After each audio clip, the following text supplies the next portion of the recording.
Fed notes are taken from the U.S. government in unlimited quantities. It is strange that the burden of supplying these immense sums of money to the gambling fraternity has last proved too heavy for the American people to endure. Would it not be a national calamity if the Fed should again bind down this burden on the backs of the American people, and by means of the long rawhide whip of the credit masters, compel them to enter another 17 years of slavery?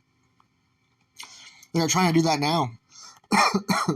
They are trying to take $100 billion of the public credit of the United States every week in addition to all their other seizures, and they are sending that money to the nefarious open market in a desperate gamble to establish their gaffes as a going concern. They are putting the United States government in debt to the extent of $100 million a week. And with this is back in 1934, so extrapolate that.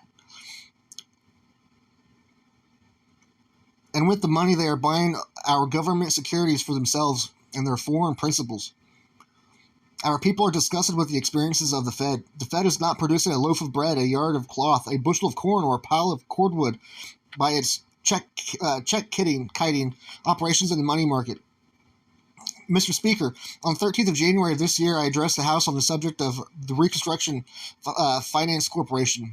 In the course of my remarks, I made the following statement. In 1928, the member banks of the Federal borrowed $60 billion and some change from the Fed on their 15-day promissory notes. Think of it. $60 billion payable on demand in gold in the course of one single year. The actual amount of such obligations called for 6 times as much monetary gold as there was in the world. Such transactions represent a grant in the course of one single year of about $7 million to every member of the Fed.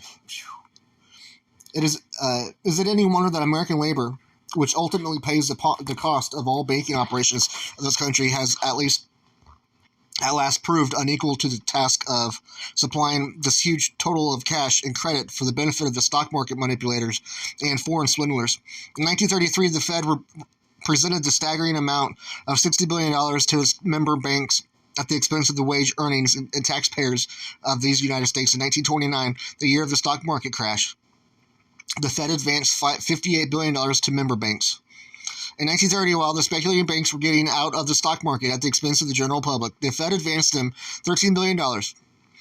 This shows that when the banks were gambling on the public credit of the United States as represented by the Fed currency, they were subsidized to any amount they required by the Fed. When the swindle began to fall, the bankers knew it in advance and withdrew from the market. They got out with whole skins and left the people of the United States to pay the piper. My friend from Kansas, that's where I'm from, has stated that he thought the Fed lent money on rediscounting. So they do, but they lend comparatively little that way. The real discounting that they do has been called a mere penny in the slot business. It is too slow for genuine high flyers. They discourage it. They prefer subsidize their favorite banks by making them $60 billion advances.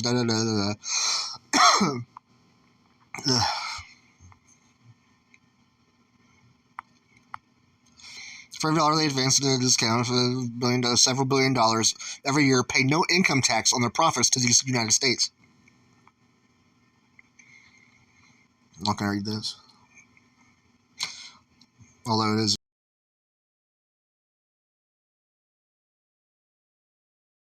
Well, King never robbed a subject to such an extent as the Fed has robbed us. Is it any wonder that there have been lately 90 cases of starvation in one of the New York hospitals? 1934. Is there any wonder that the children are being abandoned? The government and the people of these United States have been swindled by swindlers. Deluxe to them, who the acquisition of American or a parcel of Fed notes presented no more difficulty than the drawing up of a worthless acceptance into country not subject to the laws of the United States, by sharpers not subject to the jurisdiction of these United States, sharpers with strong banking fence on this side of the water, a fence acting as a receiver of a worthless paper coming from abroad, endorsing it, and getting the currency out of the Fed, for it is quickly for getting the currency out of the Fed for it as quickly as possible, exchanging that currency for gold, and in turn transmitting the gold to its foreign confederates. It's fucked up, man.